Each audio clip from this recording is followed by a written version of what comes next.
Komið sæl aftur og velkomin að Rauðaborðinu. Ég heiti María Lilja og hjá mér eru mjög fjörugur frambjóðendur til sveitarstjórnarkosninganna sem eru núna hvað eftir 2 vikur, 3 vikur? Já, hátt í 4. Hátt í 4. Já, 16. maí. Ekkert tímaskinn. Oktavía Hrund Guðrún Jóns, Arna Magnea Dangs, Guðmundur Ingi Þóroddsson og Sigurður Rúnarsson. Verið velkomin. Takk. Takk kærlega fyrir það. Takk fyrir boðið. Ég kallaði hérna til þennan ágæta hóp einfallega vegna þess að mér langaði svolítið að ræða eitthvað, það er reyndar eins og að bera í bakka fulla legginn að hérna ræða Snorra Másson og hérna hinsegin fána í skólum og allt þetta en hérna samt sem áður þetta eitthvað samtal sem að bara verður að halda aðeins á lofti og við getum einhvern veginn ekki stoppað. Við ætlum samt ekki bara að staldra við þar, heldur ætlum við að fara svolítið í borgarmálin og svona fyrir kveðstandið. Kannski bara byrjum á þér, Oktavía, hérna, hvernig kom þetta við ykkur Pírata, þessi ummæli í miðflokksmanna? Snorri Másson var náttúrulega ekki einn þannig, þetta var líka partur af kosningaherferð, ég man ekki hvort það var í Kópavogi, þetta byrjaði á TikTok. Með fánum þá? Já. Þetta er kannski svolítið gömul herferð sem blússar upp aftur og aftur og hefur gert af ýmsum mönnum á Íslandi og kemur auðvitað erlendis frá og fjallar eiginlega afskaplega lítið fána. Það er eiginlega ekkert að þessu sem fjallar fána. Það fjallar hvort að við getum veitt öruggari rými fyrir okkur öll til að vera í almenningsrými, í skólum, í ráðhúsinu og allstað það sem fólk það sem Reykvíkingar eru eða bara við öll. Svo það að Snorri Másson skyldi hafa endurvakið þennan eld eða reynt að kveikja þennan eld aftur og einu sinni og reyna að fá þetta til að fjalla fána. Nú finnst mér líka bara fánar almennt og þetta er mín allavega persónulega skoðun svona pínu erfitt. Ég bjó erlendis mjög lengi og starfaði mjög mikið með fólki sem bjó og býr í löndum þar sem einhver kom með fána og sagði þetta land er núna mitt og svo framvegis og það er svona ákveðin svona nýlendu fánadæmi og það bara ýtir eiginlega undir það hversu lítið þetta fjallar fána. Þetta fjallar mig, fjallar Örnu, þetta fjallar eiginlega stærsta hlutalista Pírata. Þetta fjallar fólk sem vill bara fá frið til að vera eins og við erum og taka þátt á eigin forsendum í samfélaginu. Og fjölmenn, falleg og skemmtileg borg þarf að geta veitt öryggi til allra sem í henni búa, sama hvar þið ferðast. En ég meina, Bragi Páll, rithöfundur að skrifa svolítið skemmtilegan pistil þetta allt, ég held að hann hefur birtur í dag, ég allavega las hann dag, þá talaði hann að bakslægið sem að Snorri hefur verið svona, hann hefur verið svolítið í því að svona kanna svona hversu langt hann getur gengið, þannig svona, þú veist, útlendingar, það var alltaf í lagi, hann kosti með það einhvern veginn transfólk, það var svona, já, þú veist, hann fekk alveg meðbyrs þarna, en svo, eins og Bragi Páll sagði, Íslendingar elska hommana sína og þegar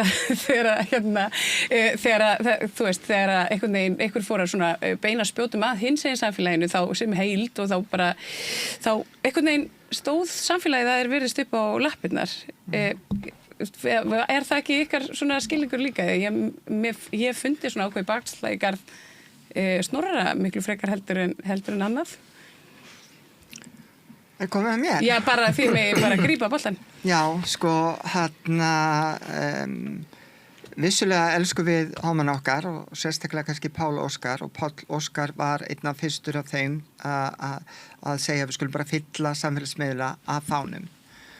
Og fólk tók við sér bara í hrönnum og það voru allir hvort sem að þeir höfðu einhverja skoðun á þessu, jafnvel fólk sem að fara að kjósa Miðflokkinn að það tók þátt í þessu. Ég held að svona kannski á heildina litið að þá fólk ekki að gera sig grein fyrir hvað þetta hefur mikil áhrif. Við búum í lýðræðisþjóðfélagi og eitt af grunngildum lýðræðis mannréttindi, að virða mannréttindi borgarinnar. Og ef að við förum að svona segja, já, veistu það, við ætlum bara að hafa 1 eða 2 fætur undir sem sagt borðinu sem lýðræði þá náttúrulega hrýnur borðið á endanum. Þannig að það verið að grafa undan lýðræðinu og það mjög alvarlegt. Og það eitthvað sem fólk þarf að gera sig grein fyrir, að leið og að vera byrja að ráðast á einn hóp, þá fylgja alltaf fleiri hópar í kjölfarið. Og þar með lýðræðinu ógnað. Og það mjög skaðlegt og hræðilegt til þess að hugsa að það bara mjög fjársterk samtök sem heita Heritage Foundation sem eru farnir að fjármagna, pólitík hérna á Íslandi, eins og Miðflokkinn, þeir eru að sækja peninga þangað. En Heritage Foundation búin að vera mjög virk í Evrópu, að styðja hægri öfl þar, eru búin að vera út alla Afríku.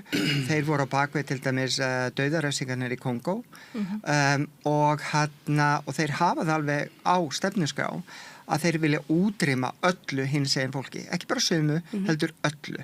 Það á stefnuskrá þeirra. Þannig að mér finnst það bara mjög alvarlegt þegar það stjórnmálaflokkur og stjórnmálahreyfing sem að hérna á Íslandi og við teljum okkur vera lýðræðis samfélag farið að grafa undir lýðræðin á þennan hátt. Þannig að þetta eins og ég sammála Oktavíu að þetta ekki bara spurning fána, þetta miklu stærra en það. Tilvist fólks. Já, mér finnst þetta mjög flókið og erfitt að það sé búið að gera eitthvað pólitískt bein út úr fána. Auðvitað snýst þetta bara fræðslu og undirbúa börn undir lífið, að þau átti sig á sjálfu sér. Það verið að koma í veg fyrir stuðningu fjölskyldu og það verið að koma í veg fyrir fordóma og einelti og það það sem þetta snýst Ég meina, þegar ég var ungur í skóla þá var engin svona fræðsla eða fánar eða neitt, það var reyndar fánar Miðflokksins, íslenski fánir út allt og ég endaði snarur. Það ekki fáni Miðflokksins sem ég verið að hafa algjörlega skýrt og hreinu. Það ekki fáni Miðflokksins á neitt nátt. En þeir nota hann mikið, skilur. En þetta þetta bara, já, ég meina, ég hefði viljað hafa fræðslu á sín tíma. Fólk að burðast með mikið á bakinu, krakkar, börn. Og veit ekki hvernig að takast á við hluti út þegar þau koma út og og þetta hefur lagast og ef við erum að fara að taka slíkt úr skólum eða annað slíkt þá þýðir það bara meira í fordómar og einelti, skilur. Þannig að við þurfum að hugsa svolítið það á afleiðingar, skilur.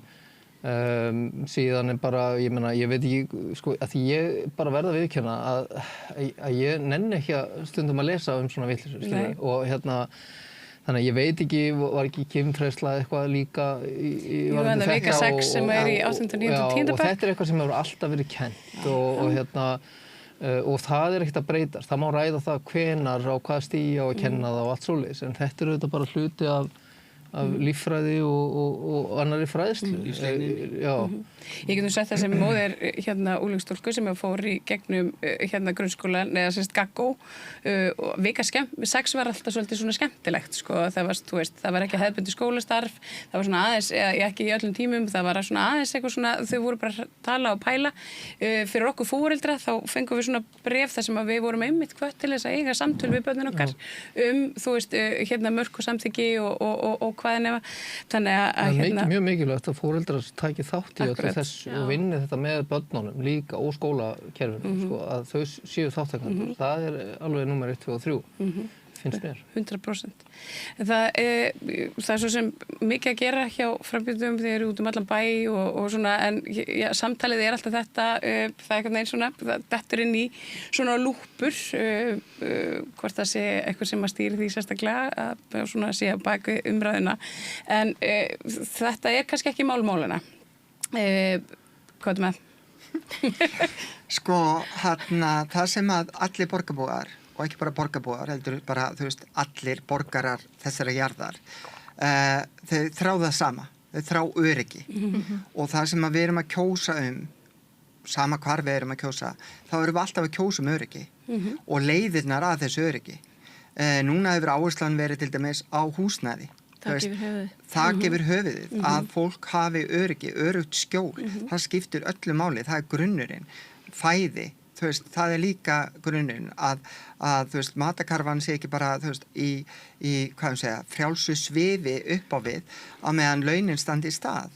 Þannig að það fæðuöryggi, það húsnæðisöryggi og það líka öryggi að vera þú sjálfur, geta mætt í skólan á þess að vera fyrir einelti eins og Guðmundur var að segja.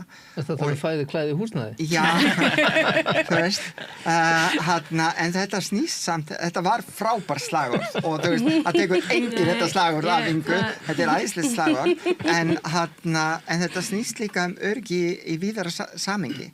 Þetta snýst öryggi, þú veist, að geta auðveldlega ákveðið, ég ætla að búa hér, en mér langar að vinna á einhverjum öðrum stað. Og þá þurfa samgöngur að vera í lagi og við erum alltaf að rífast þú veist, leiðirnar og við ætlum að hætta við eitthvað og við viljum eitthvað strax. Það bara, í lífinu gerist ekkert strax.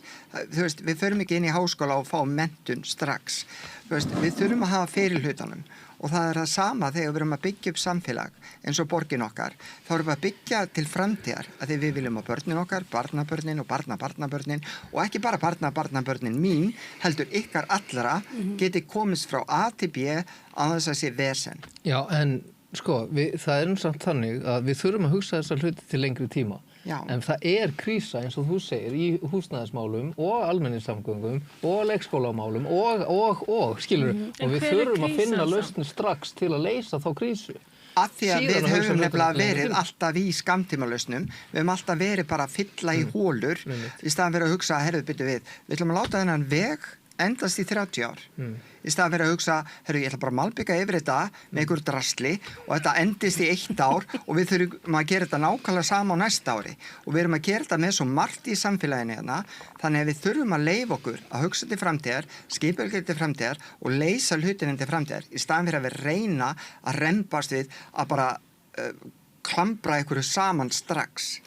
Já, borgarhönnunar stefnan sem svo fyrsta sína tegundar sem var samþykkt núna í nóvember í borgarstjórn kemur þetta einmitt inn á þetta sem kemur inn á, það oft talað verð, það verður ódýrt, það talað hraða í uppbyggingu til dæmis og svo talað gæði og oft hefur verið talað þú getur fengið 2 af þessum 3 og við höfum verið rosalega mikið í að það verður ódýrt og það verður hratt en við gleymum gæðunum og þessi borgarhönnunar stefna mikið að einblína á gæði í uppbyggingu, gæði í hvernig við gerum fyrir hvernig við erum að hanna, líka hvernig þetta lítur út og hvers vegna við þurfum, hver mörkin á milli þéttingu byggðar til dæmis upp á hvaða marki og hún leggur sérstaklega áherslu á að við þurfum að gera hlutina í sátt við fólkið í borginni og það með upplýsingagjöfina og það með beina lýðræði, það skiptir máli og svo tökum við ákvarðanir og svo gerum við hlutina, við gerum það vel og við fullklárum það. Það má ekki vera þannig að allar ákvarðanir sem teknar eru alltaf til endurskoðunar eða til breytinga. Ég man þegar Inga sagði með Landspítalann leið og það var basically samþykkt og þá gerum við að gera eitthvað annað. Að byrja aftur á byrjunarreitunum í hvers sinn, það ekki hvernig maður segja, grundvöllur til árangurs til að byggja upp og móta borg sem fyrir okkur öll. Og hún þarf að vera... Já, svona einhverju leiti, Sigurður. Ég sko, það ákveðið svona orð sem notað eins og skalanleiki og eitthvað svona, sko, við höfum oft séð, og náttúrulega ekki, við veit ekki þátt endilega, en ekki sem persónur, en við höfum séð í skipulagi að sko skipulag sett á, það skipulagt og svo býður það ekki upp á skalanleika, þar að segja að í breyttu þjóðfélagi getur hlutinni breyst. Eitt dæmi það sko, og ég hef mikla samúð með fólki sem bæði vinnur og starfar við Suðurlandsbraut, en sem dæmi það, þá brautin þar ekki lengur Suðurlandsbraut, hún ekki brautin til þess að fara á Suðurland, hún bara næra einhverju hringtorgi milli hamborgarastaðar og fiskbúðar, sko, inn í Vogum. Þannig að þú veist, skalanleikin ekki til staðar. Þetta löngu búið að taka þá samband þetta var í Suðurlandsbraut, en það samt 4 akreinar hérna og ég skil alveg að með breyttri framtíð þá þurfum við að skoða það, en þetta náttúrulega bara lítil gata því leyti að hún ekki leiðin út úr borgin eins og hún var og upp Ártúnsbrekku. En sko skalanleiki hefur bara ekki verið tekin inn í sko skammtímalausnir, þar að segja skammtímalausnir hafa alltaf verið til staðar að því leyti að það verið að leysa vanda sem uppi núna og við höfum öll rætt það núna sem það að gera og dæmum þetta sko borgarlínan, þetta hræðilega hugtak sem minnir svona svolítið á lína net hérna fyrir áratugum síðan. Allir voru að tala um línu net, svo ef þetta var ljósleiðara deilt hjá Orkuveitinu, það voru öllum saman sko. En ef þetta var kallað línu net, þá var þetta pólitískt bitbein. En sko, borgarlínan sko dæmi það sem verið að horfa á skalanleika. Það að segja að eitthvað í framtíðinni geti leyst það sem að mun verða hér vandamál. En það gleymist einhvern veginn að almannasamgöngur eru bæði skammtíma og langtíma verkefni og borgarlínan, það hefur greinilega mistekist því að bæða kynnanda fyrir borgarbúum og svo líka bara taka til greina, það þarf að laga fullt af hlutum næstu 12 mánuði, 24, 36 og hvað sem að árin telja nú og á meðan 5-10 ára plan með borgarlínu eða almenni samgöngum alveg ágætis hugmynd. Það kannski fyrst þarna verið að taka hennan skalanleika inn í. En það hefur pínu gleymst. Fyrsta lagi bara kynna fyrir fólki að þetta ekki að fara að leysa neitt núna, næstu 2-3 árin og hvað á þá að gera á meðan. Og ég held að sko allar þessar stóru bílagötur og allir þessi hverfi, við vorum bara ágætis málum og það var ýmist meirihluti á Sjálfstæðisflokknum hérna langt af 7., 7., 8. áratögnum og svo allt einu gerist að 78 að vinstri komst aðeins að og svo síðar Reykjavíkurlistinn. Þannig að hérna það allir að gera sitt best á hverjum tíma en að leysa skammtíma vandamál leið og byggja til framtíðar hefur einhvern veginn ekki tekist í okkur Reykjavík. Og ég held að það sé svolítið miður eftir að hafa búið erlendis allavega á 2 stöðum að þar sér maður að það verið að gera bæði. Það verið að leysa eitthvað sem gerist á morgun eða vandamál á morgun og kannski líka næstu 5-10 árum og við höfum ekki borið gefi til þess að gera bæði. Já, Arna, Já, af því ég hef líka búið erlendis og ég hef búið með Reykjavík, þá hef ég búið í 4 borgum. Ég hef búið í Helsinki, ég hef búið í Stokkólmi, ég hef búið í London og ég hef búið í Reykjavík. Þú veist, og ég alveg sammála, þú veist, að bæði verið að hugsa til framtíðar og líka verið að leysa aðkallandi, þú veist, hvað segir maður, vandamál, þú veist, í nútímanum. En það er líka verið að forgangsraða, þú veist, eins og í London, þar var bara tekið ákvörðun, þú veist, almenningssamgöngur í forgangi, þú veist, og það þýðir ekkit fyrir fólk, þú veist, sem að fara í miðbæ London, að gráta yfir því að það sé ekki meira aðgengi fyrir einkabílinn. Það bara almenningssamgöngur í forgangi vegna þess það umhverfisvænt og það bætir loftgæði íbúðana og heilsa íbúðana hlýtur náttúrulega að skipta gífurlega máli og bæta loftgæði skiptir máli og ef við viljum stefna í þá átt, nú erum við að heyra frá fólki sem að tala það var aldrei með astma fyrir en það flutti í Reykjavík. Þú veist, þetta hræðilegt að loftgæðin sé orðið svona léleg og þá þurfum við að skoða hvað getum við gert til þess að bæta það. Eitt held ég, við þurfum að þrífa götunar okkar betur, en annað líka að við þurfum að fara að tala upp, ekki alltaf vera svona neikvæð og tala niður almenningssamgöngur. Ok, þar ekki eins og þar eiga að vera, þar eru alls ekki eins og þar eru, þú veist, það sem best lætur eins og í Helsingi og Stokkólm.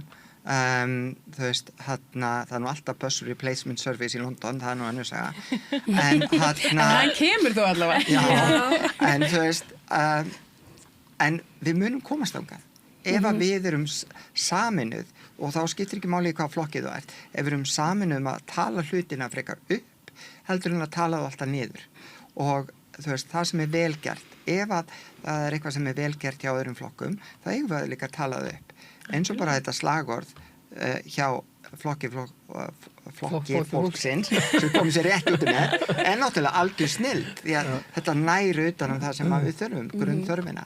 Ef þú tala bara með akureyrskum hreim þá kemur þetta miklu betur fram. Já, ég nefnilega sunnlensk fólksins, segir við. Ég var í ákastinu í gær og í podcast kom út í dag og þar vorum við að reyna að tala allt jákvætt. Það tókst ekki alltaf. En ég meina það líka mikilvægt, það alveg rétt hjá þér, að sko Reykjavík frábær borg og þetta er góð borg, það er gott að búa hérna og Reykjavík gerir mest og best af öllum sveitafélögum landsins. Ekki samkvæmt Bubba Mortens. Nei, já... En hann er líka fluttur á Seltjarnarnesi. Hann er nefnilega býr á Seltjarnarnesi. Ég skil bara ekki hvað hann var að tala Seltjarnarnesi. Ég bý í miðbænum og þetta er bara frábær miðbær, skilur. En það má alltaf gera betur. Og ég meina, en sko við erum samt að heyra það að eins leiðilegt og það er að þessi kosningabarátta sé að fara að snúast borgarlínu eða bílastæði en ekki lífsgæði fólks, skilur, og fólkið að kerfi sé að grípa fólk. Það er ekki í lagi, mér finnst það ekki. En auðvitað hefur umferðarteppur og almenningssamgöngur, þetta hefur áhrif á lífsgæði fólks og daglegt líf. En sko við erum, til dæmis hjá Flokki fólksins, við erum þar að við teljum kannski að það sé óábyrgt að segja að við séum á móti borgarlínu, en við þurfum auknar samgöngur og auknar almennar samgöngur er versta kjarabót borgarbúa, skilur við. En við viljum breytingar á ákveðnum hlutum og þá erum við að tala eins og með Elliðadalinn og Suðurlandsbraut. Ef við verðum í meirihluta þá kemur ekki til greina samþykkja það sem var búið að samþykkja, skilur, því verður breytt. En já, þannig að veit ég ekkert hvert ég ætla að fara með þetta. Nei, en mér finnst þetta svolítið góð punktur að því að og ég gerist örugglega 100% sek það líka, þessi fjölmiðlamannskja sem er að tala mikið það sem er svona heitast og mest ofan á í kosningabaráttunni, að við erum kannski ekki endilega að tala félagslega aspektið af því sem að snýra heimilunum. Við erum að tala félagsþjónustuna, hvar hún getur gert betur og hvar borgin getur gert betur í að koma til móts við vaxandi fátækt, húsnæðiskort þeirra sem eru á leigumarkaði og annað slíkt. Ég ímynda mér að þetta sé eitthvað svona sem að tengi ykkur öll þó þið séð í sikvorum flokknum. Þetta þið eruð félagshyggju fólk. Já, algjörlega. Ég meina, þú varst að tala húsnæðismálin áðan og ég meina, Flokkur fólksins er í meirihluta í borginni núna í 15 mánuði með 1 fulltrúa og það var algjört skilyrði fyrir samstarfi að brjóta upp land í Úlfarsárdal, annars hefðum við ekki verið með og því náðum við í gegn og það er komið á dagskrá núna. Þannig að við teljum að það verkefni verður að halda áfram og ganga miklu lengra. Við þurfum að útvíkka vaxtamörkin og alveg að borgar mörkum og byggja 10.000 íbúðir þar. Síðan þurfum við að halda áfram og það þarf að byggja Sundabraut strax til þess að sé hægt að byggja á þeir löndu sem eru næstu byggingalönd Reykvíkinga. Skilur, það er Keldnaland og það er Kjalarnesið og Álfsnesið og Gunnunes og allt það. Að því að ef við náum að byggja á næstu árum 10.000 íbúðir eða jafnvel 20, þá er það samt ekki nóg til að leysa krísuna. Þannig að við verðum að þetta verður að vera forgangsatriði. Fólk sem hefur ekki efna á íbúðum í dag. Það er fólk sem nær ekki inn í þessi hlutdeildarlán og það er annað fólk sem fær ekki að fara inn í félagslega pakkan og það er bara stórt mengi þarna á milli sem getur ekkert gert. Og það er ekki bara ungt fólk eða efnaminna fólk, það er líka aldraðir og það þarf að byggja þjónustíbúðir. Þetta er allur pakkin. Þannig að íbúðir verður fljótir að vera óhagnaðardrifin félög og styðja þau algjörlega, en nú er verið að koma með nýtt konsept, eins og í þessu hverfi sem er samstarfi verkalýðsfélögin sem er þetta innviðafélag og þá er í fyrsta skipti gert, það verið að byggja heilt hverfi með allri þjónustu, skólum, leikskólum, allt í einu. Þannig að þurfi ekki að vera eins og þegar við vorum unga, það var að vera að ferja okkur á milli hverfa í skóla og leikskóla og með rútum og að því að það var ekki þjónustu í hverfinu. Þegar ég bjóð svona hverfi, þar sem að það var verið að byggja þá meðan ég bjóð þar og það var reyndar til helminga var það ruslahaugar sem var ævintýri líka. Það er svona fundamentally þá er þetta svona svolítið, þetta eru líkir flokkar, samstarfsflokkar. Voru til vinstri kannski ekki eiginlegur samstarfsflokkur en eigið þó sannarlega fulltrúa í Vinstrið, heitir það núna? Já, voru til vinstrið. Já, vinstrið. Vinstrið, já. Ég er bara svo miklu vorskapi. Já. En svona sjáu þið fyrir ykkur að þið eftir að vinna vel saman, getið þið mynda kosningabandalög, af hverju eru þið ekki bara öll í sama flokkinum? Já, þegar bara 3 einstaklingar koma saman, þá hafa allir sína skoðanir og sérstaklega eru Íslendingar. og þannig að þú veist, þegar 3 einstaklingar koma saman þá enda þeir í 3 flokkum. Það oftar en ekki og það hefur verið talað oft það að félagshyggju fólk sé þú veist, það vel lesið og það pælir rosalega mikið í þessum hlutum og það er ekki auðsmalanlegt. Þetta svona villikettir sem vilja fara sína heileiðir og þessina endur við öll í sigurum flokknum út af kannski einhverju bara 1 eða 2. En auðvitað eru fletir til samstarfs og það eru fletir til samstarfs miklu víðara heldur en bara á milli þessara 3 flokka. Þetta snýst náttúrulega alltaf þú veist, stefnuna, hvernig ætlum við að gera, þú veist, líf íbúa í Reykjavík bara eins gott og mögulegt Þú veist, ég alveg sammála, Reykjavík æðisleg borg, ég elska Reykjavík. Ég bjó á Urðastegnum fyrsta árið, þannig að ég man nú ekki mikið eftir því.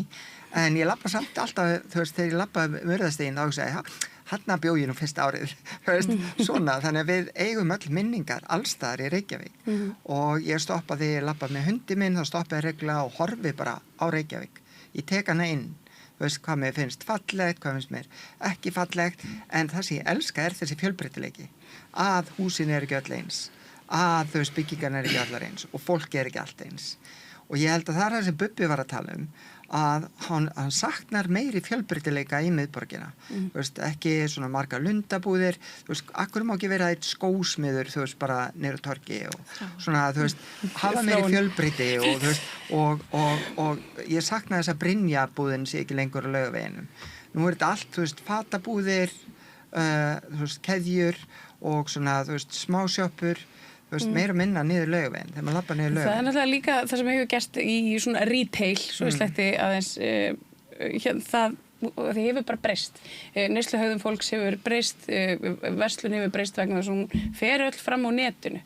Hinn almenni hérna Sigga og Jón eru ekkert eitthvað að kíkja niður í bæ til þess að fara að versla þegar þau geta farið bara á, þú veist, Biko.is eða Elko.is eða Húsasmiðan.is eða whatthefuck.is og þannig að það er svona, þú veist, og við erum bara, og þar erum við komið með sko bara sendla og það er líka nýr hluti svona í okkar borgarskipulagi er einmitt öll þessi sendlaþjónusta og aukin umferð og það er svona alls konar það er margt sem á pæli í þessu, en ég held að sko, ég sé ofta mörguleiti sammála Bubba þegar kemur að einsleitinni niður í miðbænum, ekki vegna þess að mér finnist ekki nógu mikið veitingahúsum að því að þau hafa líklega aldrei verið fleiri, þau eru frábærir barir og það er mjög iðandi og skemmtilegt mannlíf niður í miðbæ, en ég verð bara svona túristapirruð þannig að það kom þetta seint til Reykvíkinga sko, á miða við margar aðrar borgir, við vorum með umburðarlyndi miklu lengur en hvernig á maður að orða þetta fallega, en sambarilegar borgir á okkar stærð sem lenda í eða svona pínu litla borgir, að við tókum svolítið seint við pirringinum og við vorum með umburðarlyndina, en fyrir mér þá fjallar þetta að við höfum gleymt hlutverk skapandi greina í borgin okkar. Við höfum gleymt að við erum með frábæra arkitekta sem eru að hanna og gera ótrúlega fallega skemmtilega hluti og við þurfum að líka búa til þetta rými þar sem arkitekta geta skapað skemmtilega og vel bæði milli bygginga og öðrum svæðum. Við þurfum líka að fjármagna menningarstefnun okkar að fullu. Við þurfum fleiri rými, hvort að, vissulega talar borgarhönnastefnan líka þetta, að hafa þessi almenningsrými, þar sem er skjól, og það er vist pínu rók hér og er oft sko, og það sem gróður og þú veist, að veljiðan borgar skiptir máli í hvernig við hönnum. Við verðum að ég las einhverja grein daginn sem talaði eða var að vísa því að það var sagt danski arkitektin að fara með þig. Veistu, ég held að við þurfum aðeins að halda í þetta með að hæðast að fólki sem vil gera vel að gera betur. Og ég held að við þurfum að athuga að það sem heitir það þá íslu kleinurhrings áhrifin, að það sem gerist í borgum að þegar einhvers konar uppbygging gerist á einhver hraða, það er fullt af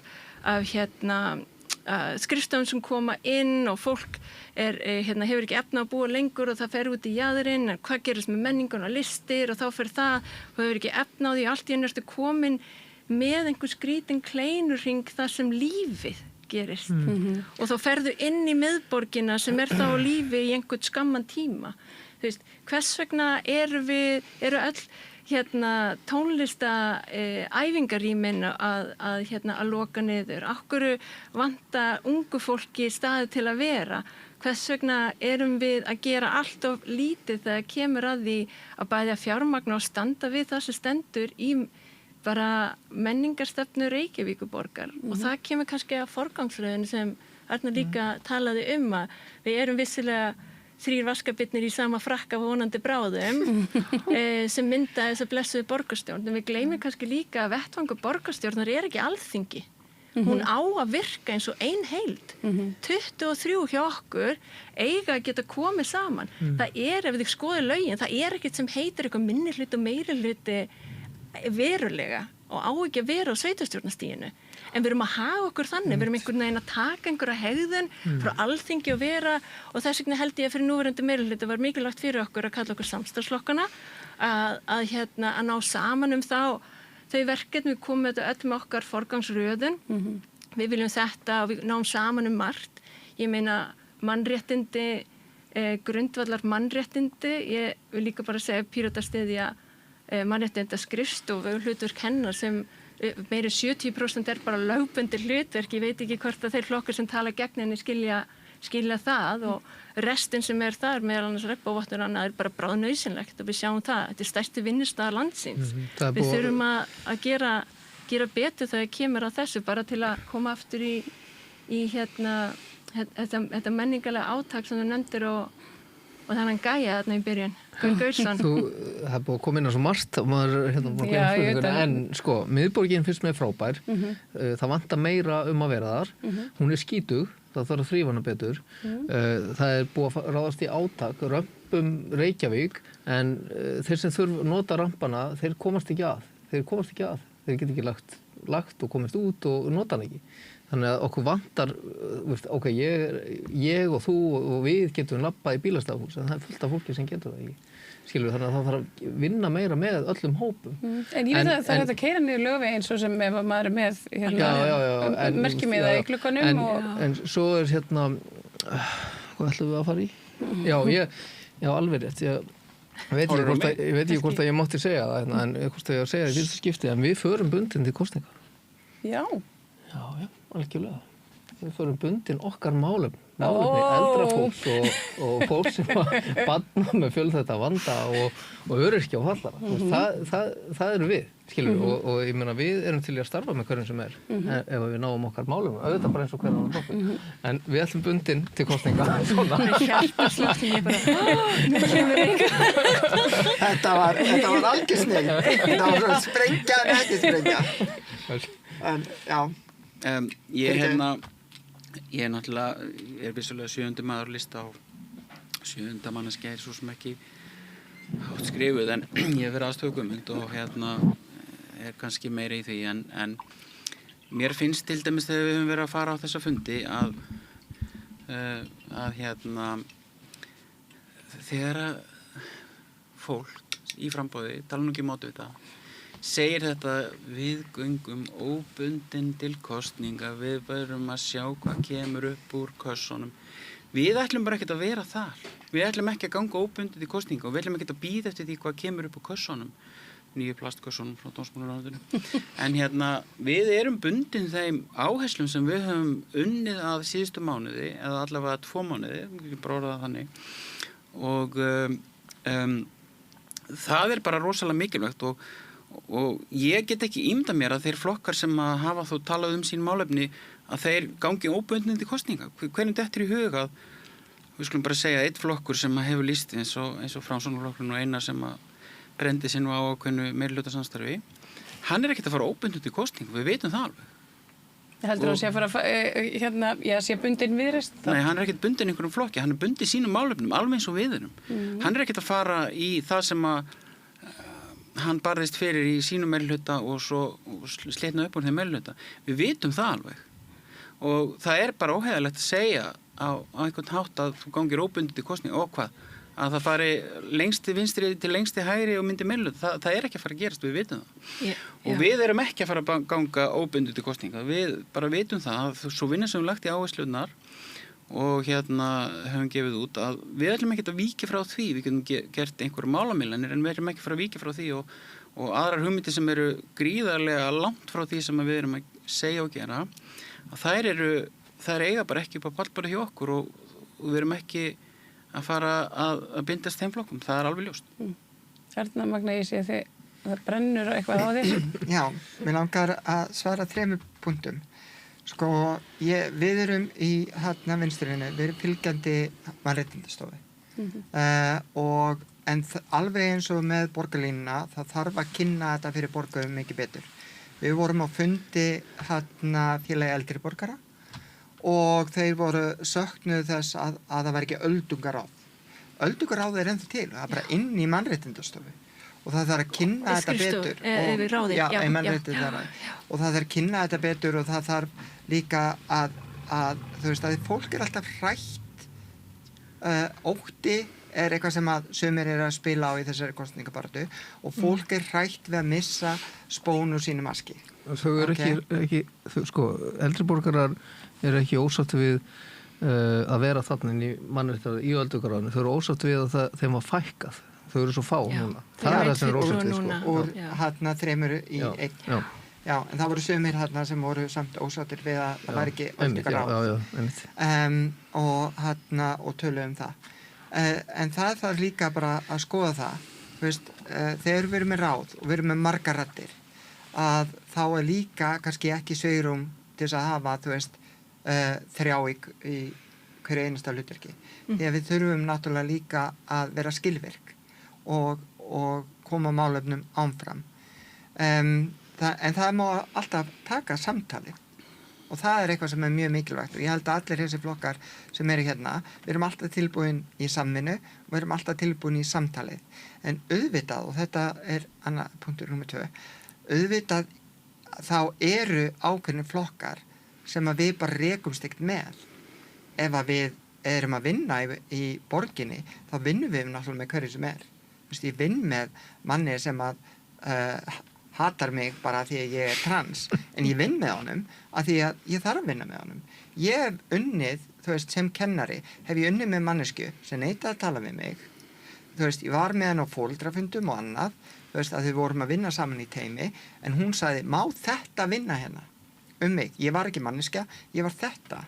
Þú veist, en ég þarf að vinna með alls konar fólki. Að því að, og þá það bara, þá hugsa ég, hagur barnsins skiptir meira máli heldur mitt ego. Og það nákvæmlega þannig sem við í vinstrinu, þú veist, okkar ego ekki það sem að skiptir öllu máli. Það sem skiptir máli að við komum félagshyggjunni, þú veist, að í borginni. Og líka með húsnæðismálin, og þetta 3. punkturinn, að ég hef aldrei skilið það, þegar við erum að byggja óhagnaðardrifið, þú veist, fyrir fjölskyldur, þá allt einu erum við að byggja þannig að þau geta varla búið þar. Þú veist, vinkona mín, hún leigir svona í, þú veist, 4 barna fjölskylda. Það hvergi reikna með geymslu. Það var svo dýrt að hafa geymslur fyrir fátækt fólk. Þú veist, hún þarf að geyma allt út á sölum.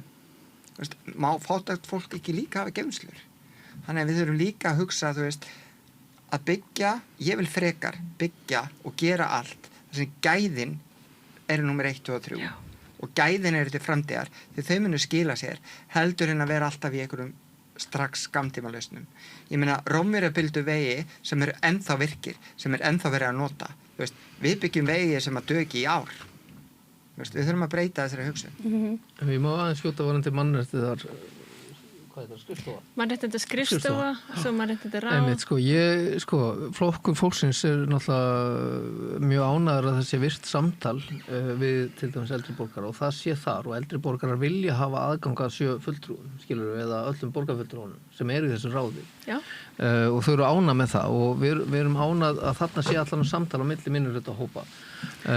Við myndum aldrei vilja gefa nokkurn afslátt af mannréttindum.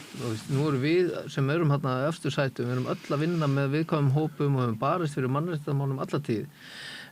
En hvort að, veist, að því það hefur verið talað að leggja þetta niður, veist, það ekki hægt að leggja þetta niður en veist, það kannski hægt að finna einhverja aðrar lausnir og skera niður einhvern hátt en veist, það þá bara færa þetta eitthvað annað, skilur þannig að hérna, en það geti kannski sparast í skrifstofustjóra eða sviðstjóra, ég veit það ekki en það ekki mikið meira en það, skilur en þá þarf þetta bara að fara undir velferðarráð eða eitthvað svoleiðis en hvort að það sé þá verra, veist, maður veit ekki, þetta eitthvað sem þarf að bara skoða og ég hef allan ekki meiri skoðun, ég hef verið mjög ánægð með mannréttindaráð, fekk eða afstaða, fekk mannréttindaverðlaun Reykjavíkurborgar í fyrra og meiri áttar sko.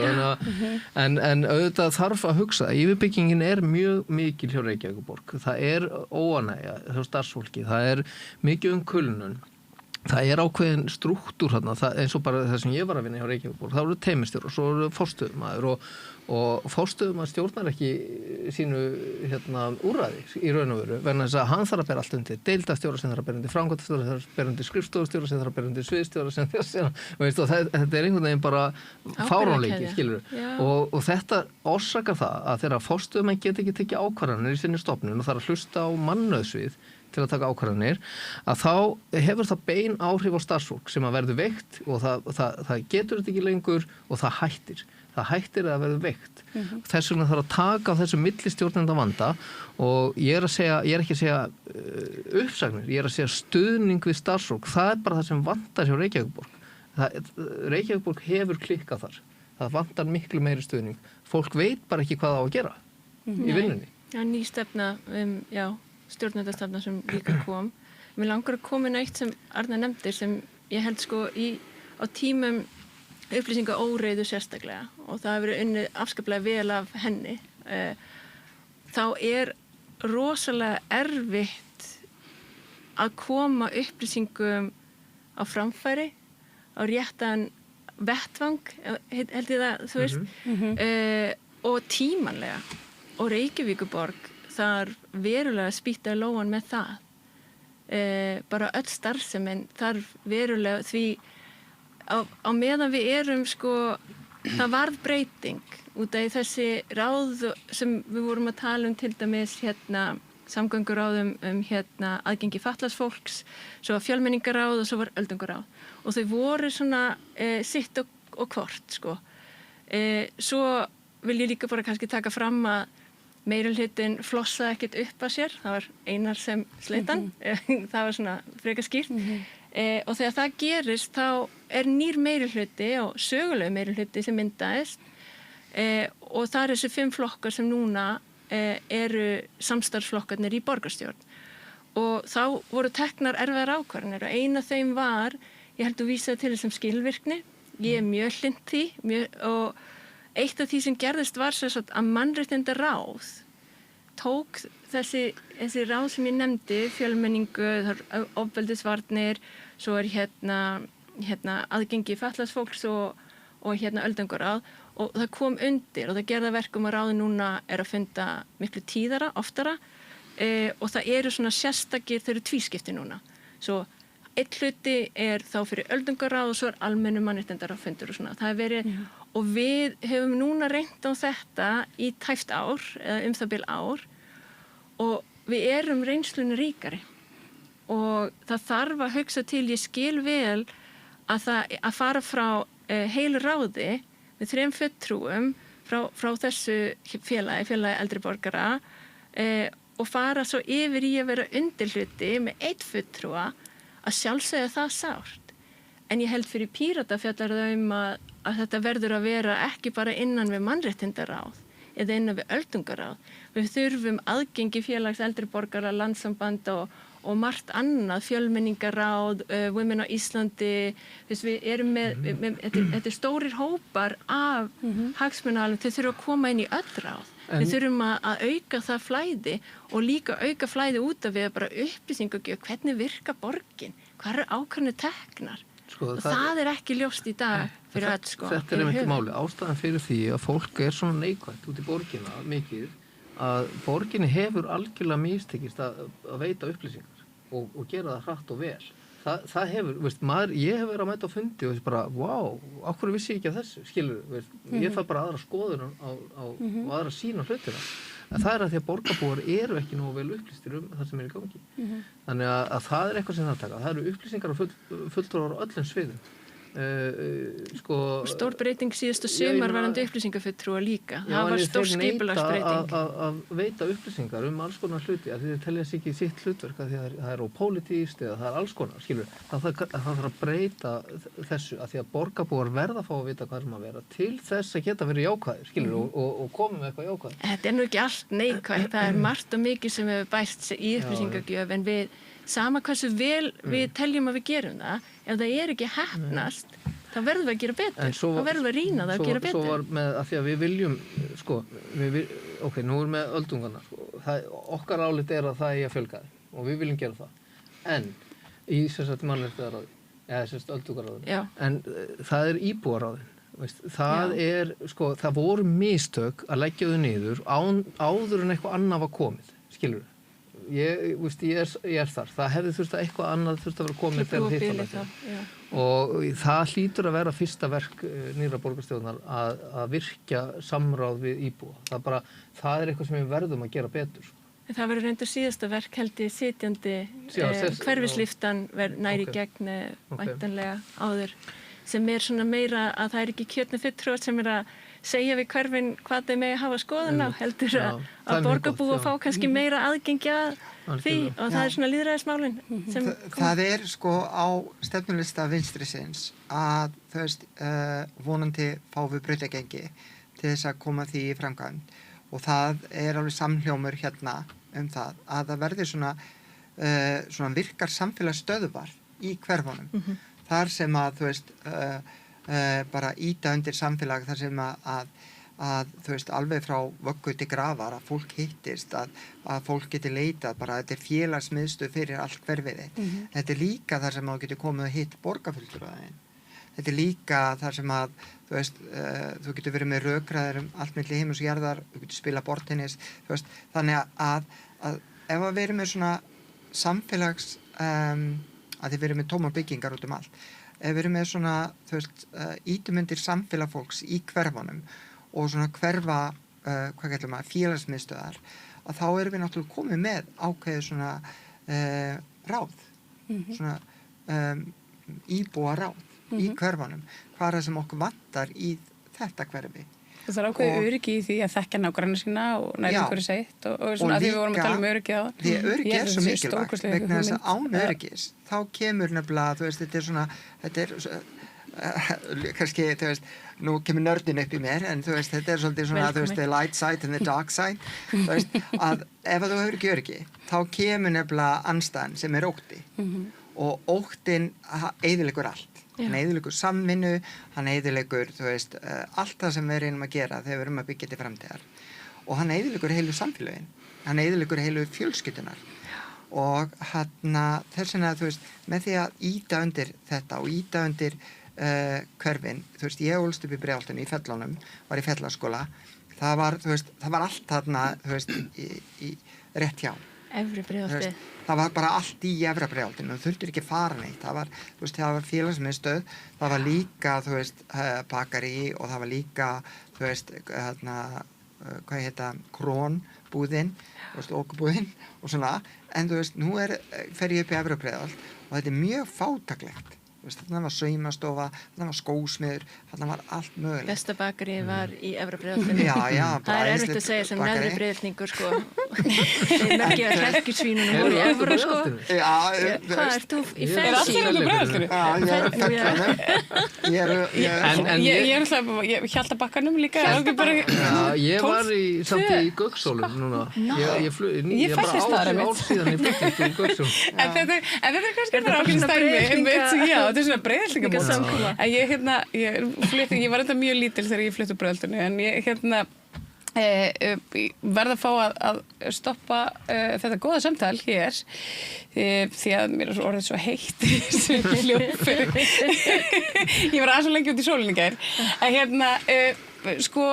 Mér langar samt svona áður en að við gerum það og ég hleyp ykkur hérna út í súrefni þá bara svona óttu við kannski byrjum með þér, hvers vegna eigum við að kjósa Pírata? Hvers vegna eigum við að kjósa Pírata? Og þegar við viljum besta borgina enn fremur, hún á að vera skemmtileg, hún á að vera örugg, við viljum einfalda þau kerfi sem verður til staðar sérstaklega, og ég held að það sýnir sig líka að þetta valfrelsi sem við þurfum í nútíma samgöngum er mikilvægt. Það er ekki spurningin hvort þú átt að gera eitt eða annað, það er ekki verið að þvinga fólk á hoppjól með 5 poka og 17 börn í snjó eða gulri viðvörun, en það fjallar kannski að þegar þú getur og telur að þú hefur tök á, þú getur tekið hopp eða strætó, að þú getur þá valið bílinn þegar það er snjóblinda eða kannski bara ekki farið út ef það er svona skelfilegt veður og hlusta á bara almannavarnir. En það sem Píratar hafa verið að gera þetta í gegnum við höfum verið þetta í borgarstjórn í 12 ár, 8 þeirra í meirihluta, er að koma inn og forgangsraða þessi verkefni sem fyrir okkur skipta miklu máli. Hvort að það var stefna heimilislausa eða hvort það var skaðaminnkun eða hvort að núna með stafrænu umbreytinguna sem við tölum þarfa ekki bara út að vera með tækniblæti, heldur hún nú þegar búin að veita okkur sparnað upp á 1,7 milljarða og við þurfum hann út að við erum að vaksa sem borg. Þessi borg þarf betri innviði, hvort sem að það er fyrir þessu 60-70 bíla sem koma í hverri viku eða hvort það er fyrir fleiri menningarstöðvar eða hvað sem það er fyrir. Mikið af svona grunnbreytingum í Reykjavíkurborg hafa Píratar tekið þátt í að móta og forgangsraða eins og grænni mannvætri borg og fyrir það myndi ég allavega kjósa Pírata. Arna Magnea Dags, hvers vegna á fólk að kjósa vinstri? Já, bara, þú veist, stuttasvarið er akkur ekki.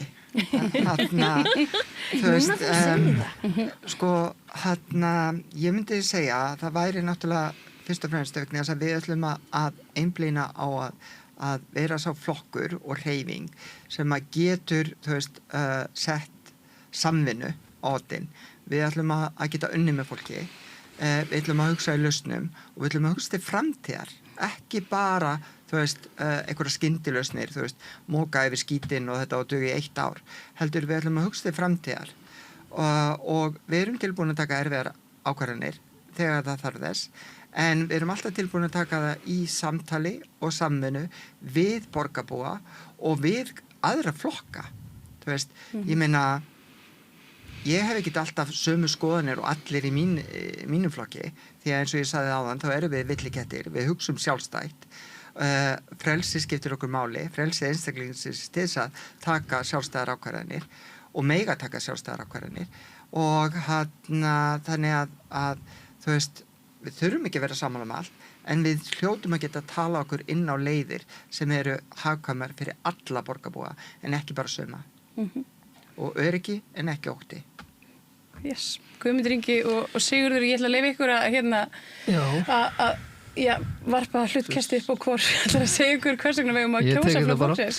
Sko, við segjum oft fólki fyrst og svo allt hitt og það er svolítið við viljum að borgin virki fyrir fólk sé ekki að falla á milli kerfa. Við viljum grípa börn með fjölþætta vanda áður en þau verða ungmenni með enn meiri vanda, vímuefnavanda, hegðunarvanda. Við viljum eyða biðlistum eins og með NPA. Það er óboðlegt að það séu biðlistar þar.